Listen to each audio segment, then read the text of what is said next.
Oke, jadi buat kalian yang nonton video saya beberapa hari yang lalu, saya kan bilang kalau saya lagi diundang Huawei untuk launching beberapa produk mereka. Nah, di video kali ini saya akan unboxing produk yang di launching di Thailand tersebut. Dan perkenalkan, ini adalah Huawei MatePad Pro yang terbaru 2022 yang makin canggih. Jadi ini saya dikirimi full set lengkap dari Huawei, ada Smart Magnetic Keyboard, ada Huawei M Pencil, dan ada MatePad Pro-nya. Sebenarnya 2 minggu yang lalu saya udah dikirimi yang MatePad Pro, cuman kayak batangan, cuman engineering sampel aja. Dan dikirimi lagi yang full set seperti ini, jadi ya langsung aja kita coba unboxing. Kita coba unboxing dulu mungkin dari Huawei M Pencil-nya ya. Yang paling simple dulu aja, jadi ini adalah Huawei M Pencil generasi kedua yang diklaim dia lebih akurat. Gripnya pun juga lebih enak katanya, dan pressure sensitivity-nya itu udah kayak pensil biasa. Jadi kalau misalkan kita pakai, ini kayak istilahnya kita mirip seperti gambar di kertas. Jadi kalau misalkan kita tarik garis tipis, dia akan tipis. Kita tahan, garisnya akan tebel.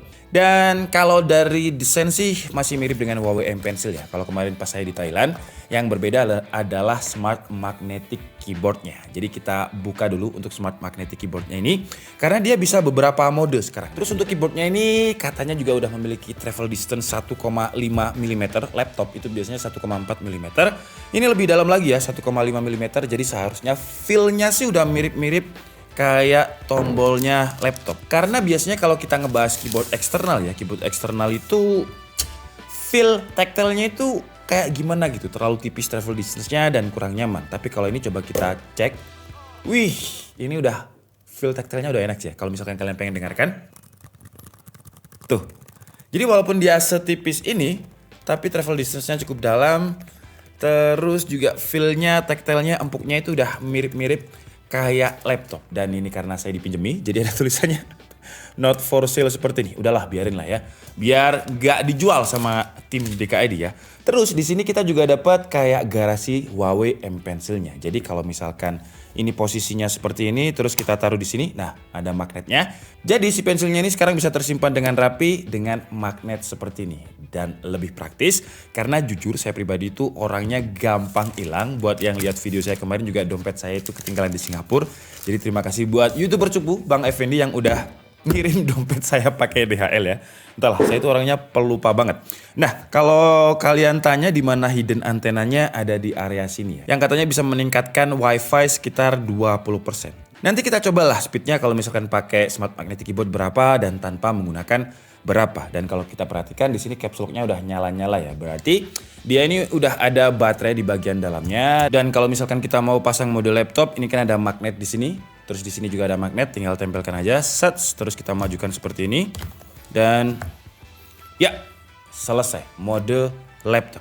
Kayak gitu ya. Dan sekarang kita coba buka untuk Huawei MatePad Pro-nya. Yang kemarin secara desain dia tuh mirip-mirip sama Huawei P50 Pro. Jadi di bingkai kameranya yang disebut Huawei dengan dome ring, itu ada dual kamera dan satu flash. Tapi kalau untuk packagingnya ya mirip dengan Huawei MatePad tahun lalu ya. Nggak ada apa-apanya di sini. Dan Huawei Sound. Kenapa ini dibangga-banggakan Huawei Sound? Karena ini adalah pertama kalinya MatePad Pro pakai Huawei Sound. Untuk dimensinya dia 11 inch. Dan kemarin tuh kalau kita lihat di sini kan, ya masih ada not for sale-nya ya. Iya, nggak saya jual. Oh kok banyak banget tulisan not for sale-nya. Kayak nggak percaya gitu sama kita. Bercanda ya Huawei ya. Dan ini kalau kita lihat kan dia ROM-nya 128, RAM-nya 8GB. Tapi ini adalah versi retail di China. Untuk pasar Indonesia nanti dikasihnya yang 8256. Jadi yang 128 itu nggak masuk. Oke, sekarang langsung aja kita buka Huawei MatePad Pro-nya. Dan di dalam paket pembeliannya kita coba lihat dulu kita dapet apa aja. Dan dapatnya kalau dari gambarnya ini adalah adapter ya. Adapternya ini dia support fast chargingnya itu ada di 66 watt. Dan kita coba lihat untuk adapternya berapa watt. Maksimumnya ada di 22,5 watt. Support fast chargingnya 66. Dan saya nggak tahu apakah pasar Indonesia dapatnya 22 atau 66. Jadi kita coba lihat aja nanti, semoga aja 66 watt ya. Dan di sini kita dapat kabel. Nah, ini harusnya juga ada buku panduannya. Mungkin nanti yang versi retail Indonesia bakalan dapat. Untuk chargernya dapatnya Type A to Type C seperti ini. Ini kan kelasnya MatePad Pro ya. Menurut saya kalau misalkan Type C to Type C bakalan lebih fleksibel lagi. Dan sekarang coba kita lihat untuk Huawei MatePad Pro-nya. Wih deh ya. Jadi kalau kita balik belakangnya ini, kesan elegan dan mahalnya itu dapat banget. Warnanya ini agak hitam kebiru-biruan, terus logo Huawei-nya ini kalau kita perhatikan ya, itu ada kayak aksen goldnya gitu. Jadi bukan putih sekarang, aksennya itu aksen gold yang kayak di CNC pakai laser gitu, jadi presisi banget. Terus yang saya suka adalah dome ringnya ini yang kelihatan dia itu kayak tablet profesional gitu ya. Mirip dengan Huawei P50 Pro. Jadi di bagian atas ini ada lensa ultrawide-nya 8 megapiksel dan di sini 13 megapiksel. Terus juga ada torch atau LED flash-nya. Bobotnya dia ada di 445 gram dengan ketebalannya itu 5,9 mm. Dan di bagian sampingnya ini dia rounded. Jadi kalau misalkan kita pegang nggak terlalu sakit lah ya di tangan. Karena kalau yang kayak iPhone gitu, itu kan kayak tajam banget. Nah ini dibikin rounded. Di bagian samping kiri dia nggak ada apa-apa. Di bagian atasnya ada speaker dan juga tombol power yang warnanya merah ini. Sekalian aja kita nyalakan. Untuk speakernya ini dia katanya ada 6 speaker. Cuman kalau dari grillnya ada 4. Nanti kita cari 2 sisanya ada di mana. Di sini ada volume up and down, ada mic juga. Nah untuk micnya ini dia juga diklaim punya AI noise cancelling. Nanti di video reviewnya akan kita bahas. Sekarang kita akan bahas desain dan beberapa fiturnya aja dulu lah ya untuk hands-on. Harmony OS, untuk Harmony OS-nya itu dia pakai Harmony OS 3.0 sekarang. Dan seperti ini tampilannya kalau tampak depan, panel depannya ini layarnya dia pakai OLED dengan refresh rate 120 Hz. Terus untuk frame-nya ini yang warna hitam-hitamnya ini kalau kita lihat dia udah tipis banget, ukurannya itu cuma sekitar 4,2 mm dengan screen to body rasionya itu 92%. Untuk ukuran tablet ini udah tipis banget. Huawei mengklaim kalau tablet ini kelasnya udah PC atau laptop. Nah, laptop biasanya kita gunakan untuk WFH, untuk meeting online. Dan kamera selfie-nya ini lebih gede daripada resolusi kamera belakang yang dome ring tadi, 16 megapiksel kamera depannya ini. Cuman posisinya kalau kita gunakan untuk WFH, dia ada di pojok seperti ini ya. Jadi kalau misalkan kita gunakan untuk meeting, jadinya itu posisi kita nggak center di tengah. Terus kalau untuk chipsetnya katanya bakalan ada 2 seri chipset. Jadi ada yang Snapdragon 870 dan ada Snapdragon 888. Yang masuk Indonesia yang mana saya juga belum tahu. Semoga aja keduanya masuk. Jadi ada pilihan opsi untuk harga yang lebih murah. Kalau misalkan pengen yang lebih kenceng bisa pakai Snapdragon 888. Dan sekarang kita cobain kalau misalkan kita pasang MatePad Pro-nya ini ke Smart Magnetic Keyboard-nya. Set seperti ini aja. Tablet ke situnya juga sistemnya itu pakai magnet. Dan kalau misalkan kita tempelkan seperti ini, di sini akan ada kayak logo ngecas. Jadi Smart Magnetic Keyboard-nya itu cara ngecasnya tinggal tempelin aja sama tabletnya. Kalau misalkan Huawei M Pencil-nya pakai sistem magnet tuh kan ya, dia ngecas dan sisa 25%. Jadi kenapa kapasitas baterainya gede banget 8300 mAh? Karena ya bisa dibilang MatePad Pro-nya ini bisa jadi power bank juga untuk Smart Magnetic Keyboard dan juga Huawei M Pencil-nya. Dan sekarang kita cobain 3 mode yang diklaim sama Huawei. Jadi kalau misalkan kita mau mode laptop, nah ini juga ada magnetnya bagian bawah. Tinggal seperti ini aja dan udah, ini mode laptop kalau Huawei bilang. Ya kalau dibilang mode laptop karena memang modenya clamshell seperti ini kayak laptop, iya sih ya. Cuman kekurangannya menurut saya kalau kita perhatikan di sini dia nggak ada trackpad-nya. Nah kalau misalkan ada trackpad-nya menurut saya sih akan lebih oke lagi gitu. Terus sayangnya juga keyboardnya ini belum backlit ya. Yang backlit itu cuma tombol caps lock-nya aja. Jadi buat menandakan kalau kita pakai font besar dan kecil. Kecil aja seperti ini. Terus di bagian shift ini ada tombol untuk Huawei Share dengan multi screen collaboration-nya yang saya selalu bilang kalau misalkan Huawei itu ekosistemnya bagus karena setiap device-nya itu bisa terkoneksi dengan seamless. Makanya mereka kasih nama Harmony. Setiap device-nya itu bisa berharmoni dengan baik gitu. Terus kalau untuk keyboardnya sih menurut saya udah enak, tactile, cuman ya perlu adaptasi sih ya kalau misalkan kita pindah dari laptop yang 14 inch ke tablet yang 11 inch ini karena fontnya ini terlalu mepet. Kalau untuk ukurannya sih pas ya dengan jari standarnya orang Asia karena jari saya ini seharusnya standarnya orang Asia. Cuman jaraknya ini terlalu mepet. Bahkan ada yang sampai ngalah, tombol ini kecil banget. Terus tombol ini juga kecil banget biar nyesuaiin dengan ukuran tabletnya yang 11 inch. Terus juga ada mode split mode. Nah split sesuai dengan namanya berarti keyboard dan tabletnya ini memisah. Dan kita pakai case bagian belakangnya untuk jagraknya. Jagrak gak tuh? Inilah ya buat dia standnya ini seperti ini. Dan walaupun dia ada di split mode. Nah kalau kalian lihat kan kursornya berubah ya. Tuh. Kursornya berubah seperti ini. Dan ini udah pernah kita cobain di MatePad generasi sebelumnya. Kalau misalkan kita koneksikan dengan mouse itu akan ada pointernya. Cuman kalau kita nggak pakai mouse ya mirip dengan laptop ya, dengan OS-nya laptop. Jadi dia kotak-kotak seperti ini animasinya. Terus mode ketiga ada Studio Mode. Studio Mode itu ibaratnya kayak laptop convertible 2-in-1 yang bisa angle-nya bisa 360 derajat. Jadi ini kita bisa putar lagi 360 derajat. Nah, drawing mode seperti ini dan kita bisa pakai Huawei M Pencil-nya. Ngomongin Huawei M Pencil, fitur-fiturnya yang kemarin udah saya coba itu dia ada kayak semacam eye drop. Mungkin di reviewnya kita coba. Sekarang kita coba untuk annotate everywhere aja ya. Jadi kalau misalkan nih kita lagi play YouTube. Nah, misalkan kita lagi lihat launchingnya Huawei seperti ini, kayak saya kemarin di Thailand kan saya harus tetap bisa fokus gitu ya. Jadi kita bisa slide dari kanan seperti ini, search. Nah, akan muncul text snippet atau annotate. Text snippet ini maksudnya screenshot. Kalau annotate, kita tinggal tekan aja. Ini videonya masih berjalan loh. Jadi mana volumenya nih? Cuman dia kayak ngetik screenshot, terus kita bisa gambar di sini. Tuh. Jadi kalau kita mau taking notes, bisa seperti ini. Terus kalau misalkan mau ubah warna juga bisa seperti ini. Ini suaranya kenceng banget ya. Huawei dengan Huawei Sound-nya. Terus kalau misalkan kita udah selesai coret-coret ya tinggal di save aja seperti ini. Kita bisa save as image atau PDF. Nah biasanya kalau orang-orang produktif, orang-orang kantoran, PR agency gitu ya. Mereka biasanya nge-save-nya as PDF seperti ini. Terus kita tinggal ya udah save aja always. Nah, jadi kalau misalkan kita lagi bikin mind mapping itu lebih nyaman dan gak hanya di aplikasi YouTube aja, hampir semua aplikasi itu ya. Annotate. Terus fitur yang menarik lagi kalau misalkan kita buka aplikasi Mojing Pin ya. Jadi aplikasi Mojing Pin terus kita buka dua multi window seperti ini, kita bikin baru aja. Jadi kita tinggal buka aja yang kotak menu ini ya. Terus kita pilih menu yang namanya eyedropper.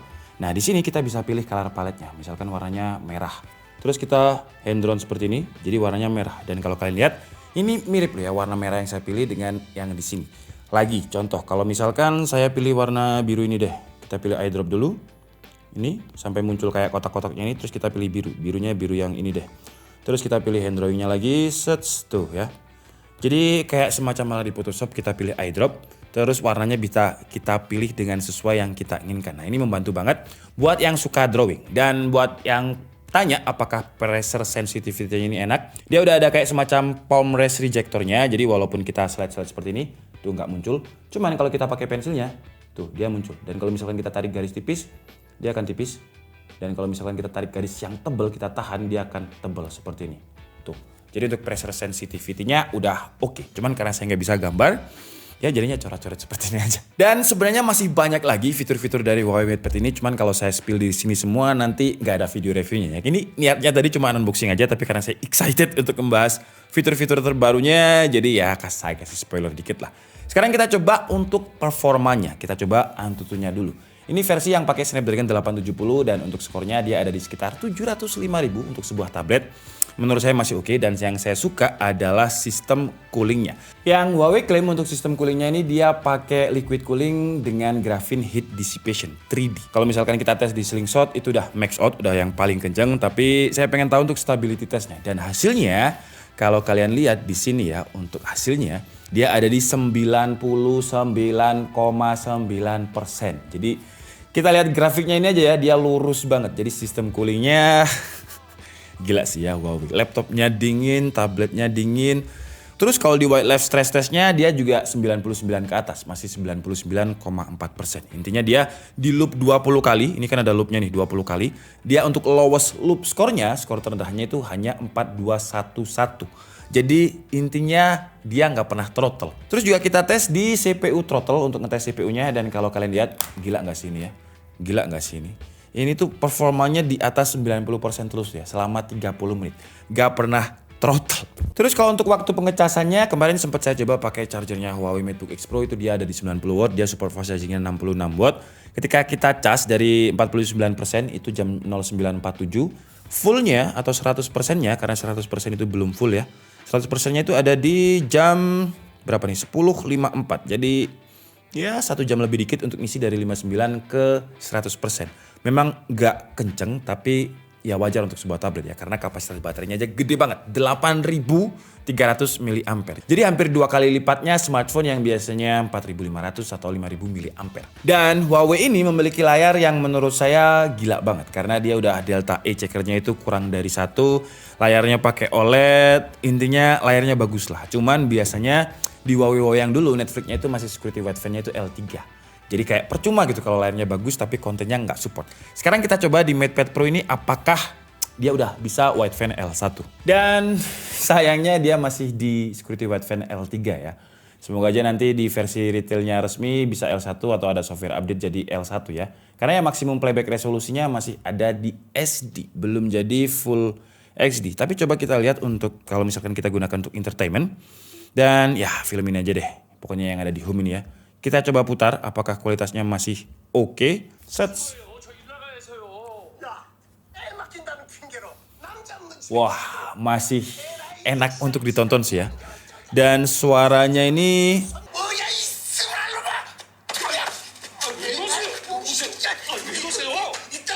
untuk sebuah tablet suaranya ini kenceng banget loh ya. Ini masih bukan musik. Coba kalau misalkan saya putar musik. Untuk suaranya ini se-powerful dan se-imersif apa. Baru intro ini ya.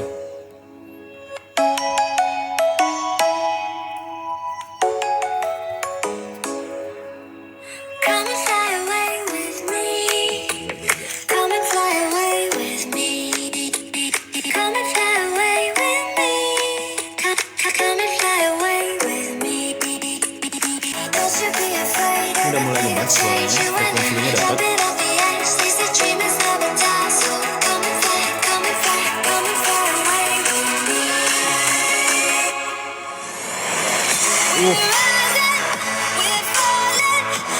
Entah kalian bisa mendengarkan atau enggak, tergantung speaker kalian ya. Tapi kalau misalkan kita dengarkan secara langsung, suaranya ini bener-bener imersif banget, ini gila sih ya. Mungkin sejauh ini adalah speaker tablet yang paling renyah, paling imersif yang pernah saya review sejauh ini ya. Mungkin kita sekarang hands on untuk kameranya aja, karena kameranya ini kan kayak bener-bener wah. Nah ini yang saya nggak suka sih ya. Untuk kamera depannya sih sebenarnya bagus, jadi coba saya ambil video dulu dari dia. Nah, jadi kira-kira seperti ini kalau misalkan kita gunakan dia untuk WFH ya. Ini posisinya kan kalau kalian lihat kan miring ya. Sebentar deh, saya paskan aja kalau misalkan kita posisi WFH. Ini saya posisi ada di tengah tabletnya. Jadi kalau kita lihat, ini kameranya sebelah mana ya? Benar di atas ya, benar. Nah, posisi kita ini nggak center, jadi kita harus ngalah seperti ini. Nah, ini kan nggak enak ya, jadi tangan kita miring gini jadinya. Sebenarnya kalau di MateBook itu ada fitur follow cam ya. Memang kalau secara kualitas, ya kualitasnya bagus kameranya tablet karena di MateBook itu resolusinya kurang segede ini, nggak senatural ini, tapi dia ada follow cam-nya. Nah ini kalau misalkan Huawei mau kasih follow cam juga di tabletnya, walaupun kameranya ditaruh di pojok, menurut saya kalau misalnya ada follow cam terus kita tetap bisa ada di center, nggak masalah walaupun lokasinya di pojok. Karena kalau seperti ini ya jadinya kayak aneh aja kalau misalkan kita lagi WFH, lagi meeting dengan posisi seperti ini. Cuman kalau untuk selfie kameranya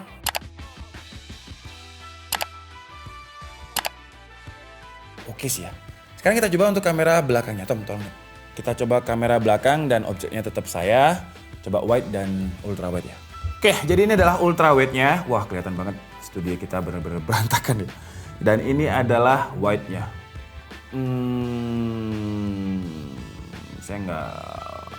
Kalau saya sih lebih suka selfie kameranya tadi ya. Jadi warnanya itu lebih natural gitu kalau selfie kameranya. Kalau ini kayak lebih gelap ya. Ya memang kulit saya gelap tapi seharusnya sih nggak segelap ini. Oke lah, jadi mungkin cukup segitu aja ya unboxing dan juga hands on dari Huawei MatePad Pro. Untuk reviewnya hampir jadi. Jadi silakan ditunggu aja. Mungkin sambil nunggu kalian bisa tanya-tanya di kolom komentar kalau misalkan kalian pengen tahu fitur-fitur apa aja yang baru atau kalian pengen nyobain apa, nanti akan saya cobakan di video review selanjutnya. Oke? Jadi mungkin cukup segitu aja. Kalau untuk harganya saya belum tahu, tapi kalau kita lihat dari line up-nya MatePad Pro harusnya sih di atas 10 tapi di bawah 15. Jadi antara 12-13 lah mungkin ya. Ya semoga aja segitu. Kalau bisa di bawah 10 sih bakalan lebih laris lagi. Dan itu seharusnya sudah semua bundling sama M Pencil sama keyboardnya juga. Jadi biar lebih laris gitu ya. Oke, saya Andika Setabudi and see you on the next video. Bye-bye.